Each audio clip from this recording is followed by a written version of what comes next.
हम पढ़ रहे हैं how to read faces Mary Olmsted Stanton, volume first है, थ्योरेटिकल पार्ट है दोस्त। जी। और इसमें चैप्टर थर्ड चल रहा है, पेज नंबर 67 पे है। और चैप्टर थर्ड का जो टॉपिक शुरू होगा आज हमारा, अब तक तो चल रहा था 5 organ system which create form and character. अब इसमें सेकंड हेडिंग है इसी चैप्टर का, द वेजिटेटिव सिस्टम। अब इसमें बेसिकली स्टैंटन ने, पहले हमारा डिस्कस हुआ, ये हुई थी बात कि स्टैंटन जो अब जो 5 सिस्टम है हमारे, सिस्टम्स ऑफ हम्म। फंक्शन है, इनकी करेक्टरिस्टिक, इनकी क्वालिटीज, इनके फंक्शन, ये अलग अलग तरीके से ये एलेबरेट करेगी और रिवील बिल्कुल। करेगी क्या क्या करेक्टरिस्टिक किस किस की हैं। वो हमें बहुत मददगार साबित होने वाला है हमारे प्रैक्टिस में भी, हमारी नॉलेज में भी, लोगों को पहचानने में, पेशेंट को पहचानने में। वेजिटेटिव है, थोरेसिक है, मस्कुलर है, ओएसिस है, और कौन सी है? ब्रेन एंड नर्वस है। ब्रेन एंड हाँ तो ओसियस। है जी। बिल्कुल जी। हाँ तो ये 5 सिस्टम में सबसे पहला जो सिस्टम शुरू कर रही है, द वेजिटेटिव सिस्टम शुरू कर रही है। इसमें एक वेजिटेटिव इन्फेंट की फोटो दे रखी है, एक वेजिटेटिव मैन की दे रखी है। तो शुरू से ही हम्म। शुरू कर देते हैं इसको। और बिल्कुल कह जी। रहे हैं कि we observe the science for the action of the vegetative functions in the lower part of the face, mainly the science for the development of animal or motive functions and faculties in the middle range and the highest hmm. portion of the physiognomy discloses the institutional and the reasoning powers। तो इस तरह हम्म। से उन्होंने बताया कि categorise कर रखा है एक तरह से तीन पार्ट फेस के। कह रहे हैं हम ऑब्जर्व करते हैं जो साइंस है, संकेत हैं, और एक्शन जो है वेजिटेटिव फंक्शन के, वो lower part of the face पे हमें मिलते हैं। Hmm. Science for the development of the animal and motive functions and faculties middle range में मिलते हैं चेहरे की। हम्म। हम्म। लोअर 1/3 में वेजिटेटिव, मिडिल 1/3 में आपका ये मोटिव फंक्शंस, और हम्म। ये development animal and motive functions middle range, and the highest portion of physiognomy discloses the institutional and reasoning power, जो है वो हाईएस्ट पोर्शन में, हम्म। अपर वाले पोर्शन में चेहरे के, hmm. Highest portion of physiognomy. कह रहे हैं man's face is truly a microcosm और हम्म। Miniature world. हम्म। चेहरा इंसान का वास्तव में एक माइक्रोकॉज्म है या मिनिएचर ऑफ हम्म। वर्ल्ड है, यानी कि सारी दुनिया का एक तरह से चित्रण करने वाला नक्शा हम्म। कह लो, मैप कह लो, या हम्म। माइक्रोकॉज्म। और एक एग्जैक्ट वर्ड भी देख लो वैसे। हम्म। माइक्रोकॉज्म का मतलब होता है बड़े स्वरूप का एक छोटा सा पूर्ण स्वरूप, ऐसा कुछ है। हम्म। आप देख लो दोस्त, माइक्रोकॉज्म, माइक्रोकॉज्म, मिनी माइक्रोकॉज्म का भाव किसी कुछ है। किसी भी वृद्धाकार वस्तु का लघु रूप हाँ, अनुविश्व, ये some small example of something larger. जैसे किसी इंसान का माइक्रोकॉज्म एक सेल है हम्म। जो इंसान का स्वरूप है, बिल्कुल। वो उसकी एक कोशिका में भी वही हम्म। दिखता है। हम्म। किसी वृद्धाकार स्वरूप का लघु रूप हम्म। हम्म, है ये मिनिएचर वर्ल्ड है। हाउ वंडरफुल, कितना अद्भुत है, हाउ ब्यूटीफुल, कितना सुंदर है, हाउ डिवाइन, कितना ये दैवीय है। It seems to me hmm. That religion can go no farther than to know the human face scientifically and then to use this knowledge for race improvement by intelligent and scientific method। कितना अद्भुत, हम्म। कितना सुंदर और कितना दैवीय है। ऐसा महसूस होता है कि जो रिलीजन है, रिलीजन का मतलब हम्म। यहाँ धर्म, हिंदू धर्म, ईसाई धर्म और क्रिश्चियन धर्म, उससे मुस्लिम धर्म से नहीं है। रिलीजन का मतलब हम्म। होता है अकॉर्डिंगली, हम्म। नियमानुसार, एक तरह से जो नेचर हम्म। के रूल्स हैं, सही सही सिद्धांतों के अनुरूप जो चीज चलती है उसे वो रिलीजियस कैटेगरी में डालते हैं कि वो no farther than no no, मतलब कोई भी रिलीजन है, कोई भी इस तरह का एक अकॉर्डिंगली स्टडी है ह्यूमन फेस की साइंटिफिकली, उसका जो यूज है उस रिलीजन का, वो नॉलेज फॉर रेस इम्प्रूवमेंट के लिए इंटेलिजेंट एंड साइंटिफिक मेथड को अपनाते हुए इसका जो यूज है वो ह्यूमन रेस के इम्प्रूवमेंट के लिए हम कर सकते हैं या होता है। ये कितना अद्भुत, कितना सुंदर और कितना डिवाइन तरीका हमारे हाथ लग गया एक तरह से, ये हमारे सामने है, ऐसे कहना चाह रही हैं स्टैंटन।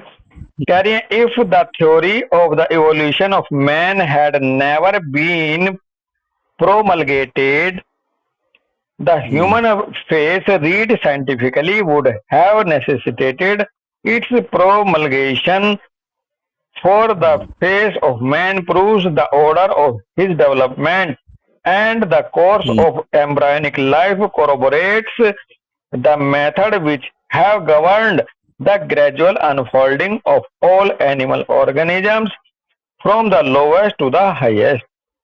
प्रोमलगेशन का मतलब है विचार, विश्वास आदि को प्रचारित करना या प्रख्यात करना, प्रख्यापित करना, कोई भी विचार उसको आगे बढ़ाना, एक तरह से प्रोमलगेशन होता है। कह रहे हैं if the theory of evolution of man had never been promulgated, the human face read scientifically would have necessitated its promulgation. ये जो थ्योरी ऑफ इवोल्यूशन है किसी भी इंसान की, ये कभी भी आगे नहीं बढ़ सकती थी यदि had never been promulgated. The human face read scientifically would have necessitated its promulgation. भाव ये आ रहा है कि ये जो थ्योरी ऑफ इवोल्यूशन है किसी भी इंसान की, ये आगे तभी बढ़ सकती है जब हम यह समझ सकते हैं, जब ह्यूमन फेस को हम साइंटिफिकली पढ़ें। इसकी ह्यूमन फेस को पढ़ना जो है साइंटिफिकली बहुत ही ज्यादा आवश्यकता है विकास की गति को आगे समझने के लिए या विकास की गति को आगे देखने के लिए। कह रहे हैं for the face of man proves the order of his development. जो चेहरा है इंसान का, ये इस बात को सिद्ध करता है कि इसका डेवलपमेंट कैसे कैसे किस किस क्रम में हुआ है। And the course of embryonic life corroborates the method which have governed the gradual unfolding of all animal organism. और ये जो कोर्स ऑफ एम्ब्रायनिक लाइफ है, ये जो एम्ब्रायनिक वो है प्रोसेस है पेट में, ये इस बात को पुष्ट करता है, इस बात को मजबूत करता है कि किस तरह से ये मेथड जो है ये गवर्न होता है और ग्रेजुअली कैसे कैसे सभी एनिमल ऑर्गेनिज्म में ये आगे अनफोल्ड होता है, खुलता है। ये एम्ब्रायो में, एम्ब्रायोनिक लाइफ में पता चलता है। From the lowest to the highest, lowest से लेकर के हाईएस्ट की तरफ हम कैसे डेवलप हुए, ये हमें एम्ब्रायोनिक लाइफ बताती है। कैसे? सबसे शुरुआत में एक अमीबा की तरह होता फर्टिलाइज एग, उसके बाद फिर वो एक आकृति बनी, फिर वो एक टैडपोल की तरह बना। वो जो हम ओंटोजेनी रिपीट फाइलोजेनी वाली बात वही आ जाएगी कि जो जो रूप से निकल के आया इंसान तक, ये प्राणी इंसान बनने तक, वो सारे स्वरूप, सारे रूप एक बार अपने आप को दोहराते हैं एम्ब्रायनिक लाइफ में। ये हमें इस बात से भी पता चलता है कि कैसे लोवेस्ट टू हाईएस्ट गई है life. In the highest animal organization in the world, the first few years of life are passed with apparently no purpose but to assimilate nutriment and grow। अब देखो मजे की बात, हाईएस्ट एनिमल ऑर्गेनाइजेशन जो दुनिया में है, यानी कि इंसान खास करके, या कोर्डेट्स, वर्टिब्रेट्स स्पेशली मैमल्स वगैरह, इंसान, इनमें जो हाईएस्ट ऑर्गेनाइजेशन में ये देखा जाता है कि जो पहले कुछ साल हैं जीवन के बच्चे के, जैसे ही वो दुनिया में आता है तो वो उसका कोई खास पर्पज नहीं होता, मकसद नहीं होता अमित भाई, केवल और केवल वो अपने न्यूट्रीमेंट्स को एसिमुलेट करता है और ग्रो करता है। बस बढ़ना, खाना और अपने आप को ग्रो करना, एक इन्फेंट की, एक चाइल्ड की स्टेट होती है शुरू के कुछ ईयर की। These fill out the infant years of the human race. और ये वाली फेज जो है, ये वाले जो वर्ष हैं जीवन के, ये इन्फेंटाइल ईयर्स कहलाते हैं ह्यूमन रेस में। कि भाई अभी इन्फेंटाइल एज चल रही है इसकी। कह रहे हैं फिर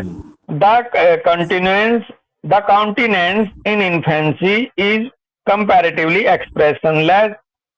the bony parts of the face and body are cartilaginous and scarcely perceptible owing to the amount of fatty tissue which the constant absorption of liquid food has produced। और ये जो उसका हाव भाव है किसी भी नवजात शिशु का, उसमें हालांकि कोई एक्सप्रेशन नहीं होते, यानी कि वो किसी भी रूप को, इसलिए सारे बच्चे पैदा होते ही एक से दिखते हैं अमित भाई। उनकी अपनी कोई आइडेंटिटी एक्सप्रेशन के रूप में नहीं होती, क्योंकि ना तो उनकी कोई हड्डी, ना नाक बाप की तरह हुई अभी, ना माँ की तरह हुई। तो जब होएगी, जब वो हड्डी या कार्टिलेज बनेगी अपने पापा के हिसाब से। तो इसलिए हॉस्पिटल्स में आप देख रहे होंगे और रिस्ट बैंड देते हैं कि बच्चा बदल ना जाए, क्योंकि वो भी नहीं पहचान सकते उस समय पे। तो उसका कारण यही है कि जो उसका हाव भाव है इन्फेंसी का, कंपैरेटिवली वो एक्सप्रेशन लेस है, वो अपनी आइडेंटिटी पहचान नहीं दे सकता। क्यों? कह रहे हैं the bony part of the face, उसके चेहरे के जो बोन वाले हिस्से हैं और बॉडी के, वो कार्टिलेजिनस होते हैं उस समय पर। बोन प्रॉपर नहीं होती, कार्टिलेज की तरह होती है। And scarcely perceptible owing to the amount of fatty tissue which the constant absorption of liquid food and liquid food has produced. और बड़ी मुश्किल से ही कह रहे हैं owing the amount of fatty tissue. Fatty tissue भी एक तरह से मुश्किल से मिलता है, एकदम लिक्विड लिक्विड सी रहती है ना बॉडी उनकी। फैटी टिश्यू भी इतना मार्क नहीं रहता और कांस्टेंट एब्जॉर्प्शन होता रहता है वहां लिक्विड फूड का, और जिससे ये फैटी टिश्यू बनता रहता है। फिर आगे एक तरह से फैटी टिश्यू की वजह से उन्हें कोई एक शेप भी नहीं मिल पाती बोन वोन ना होने की, केवल फैटी टिश्यू लिक्विड फूड के द्वारा जो पैदा हो रहा है यहाँ, वो एक वो फैटी रहता है बच्चा। आगे कह रहे हैं what will eventually be born is in an almost gelatinous state. और जो बोन्स होती हैं शरीर में, वो एक जिलेटिनस स्टेट में होती हैं। The glands are active and give a large quantity of juice which soften the tissue. और ग्लैंड जो है इस इन्फेंसी में बहुत एक्टिव रहती हैं और ये लार्ज क्वांटिटी ऑफ जूस छोड़ती हैं और टिश्यू को सॉफ्ट बनाए रखती हैं, ग्लैंड्स के जूस। इन्फेंट की स्टेट बता रहे हैं, वेजिटेटिव की एक तरह से। The cheeks and chin are round, the nose small and depress, the mouth large, the cheeks protuberant, the forehead small, narrow, rounding and bulging at the center। ये होता है। उसके गाल और थोड़ी गोल गोल होती है, नाक छोटी होती है धसी हुई, मुंह बड़ा होता है क्योंकि मुंह से लेना है ना, लेना दूध पीना है, शक करना है। माउथ लार्ज होता है, गाल उभरे उभरे रहते हैं, माथा छोटा, नैरो और गोल गोल, और सेंटर से उभरा हुआ होता है। ये वेजिटेटिव फेस का दिख रहा है और इस फिगर में भी दिख रही है, ये दोनों फिगर में भी ये दिख रहे हैं, चिक उभरे हुए, माथा आगे को। There is a sleepy look, सोया सोया सा उसका लुक होता है। इन्फेंट बहुत ज्यादा सोता है ना दोस्त। There is a sleepy look with little inclination to move, हल्का फुल्का मूवमेंट होता है, ज्यादातर वो सोया सोया रहता है। ये बचपन की तो इन्फेंट की तो ये सही इंफॉर्मेशन है, और यही अगर बड़े में मिलने लगे तो वो इन्फेंटाइल स्टेज में है, वो अभी वेजिटेटिव स्टेज में है। बढ़िया, देखो वो जो रूब्रिक है इन्फेंटाइलिज्म वो लग जाता है। हाँ, इन्फेंटाइलिज्म में ये सारे चीजें नजर आएंगी, ना केवल ऑर्गन को लेकर के। हम उस दिन थे दोनों भाई, अगर ऑर्गन प्रॉपर एज के हिसाब से नहीं डेवलप हो रहा तब हम इन्फेंटाइलिज्म में कह रहे थे। अदरवाइज अगर वेजिटेटिव स्टेट में कोई बंदा हमें मिल रहा है, वो इन्फेंटाइलिज्म उसको पे लगा सकते हैं हम। अब अगर कोई आदमी 50-60 का होते हुए और ये वाली सारी एक्टिविटीज करी हाँ, हो। मतलब ज्यादा एक्टिविटी ये वाली हो, खाने पे ज्यादा ध्यान हम्म, हो, गोलू मोलू सा हो, हड्डी कमजोर हो, चबी चबी सा हो, नींद है ना, नींद 40-50 खूब तक भी आती। मत जाओ। ये जैसे हाँ आइडेंटिटी चेंज होने लगेगी टीन एज के बाद अडल्ट एज में, हाँ जी, हाँ जी। तो वहां आप इस रूब्रिक को, इन्फेंटिलिज्म को वहां लगा सकते हैं हम वेजिटेटिव के नाते, है ना दोस्त। बिल्कुल जी, बिल्कुल। बहुत बढ़िया। The infant while in this state may be said to be in the vegetative condition. That is to say, it assimilates food, it respires, it secretes and grows. Infant hmm इस स्टेट में कहा जा सकता है कि ये vegetative condition है, ये वेजिटेटिव स्टेट है। और यहाँ ये हम्म भी कह सकते हैं कि यहाँ केवल इसको खाना एसिमुलेट करना है, सांस लेना है, सिक्रीशन करना है और ग्रो करना। एक वेजिटेटिव बिल- रूब्रिक लगाया था मलिक सर ने, तुझे तुमने बताया था मुझे। मुझे बिल्कुल। तो वहाँ, कैनबिस उसमें शायद।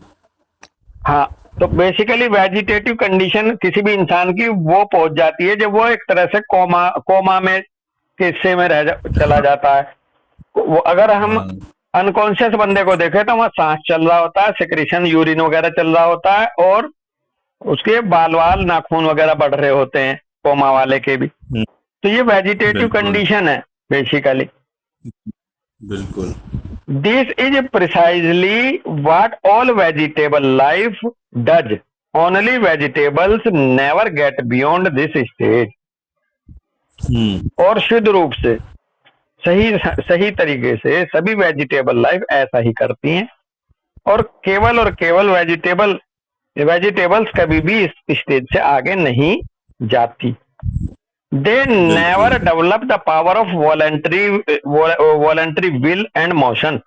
और भाई अब मजे की बात यह है, उनमें जो ऐसे लोग होंगे उनमें कभी भी अपनी इच्छा, हम्म डिसीजन लेने की क्षमता और आगे बढ़ने की क्षमता नहीं होगी।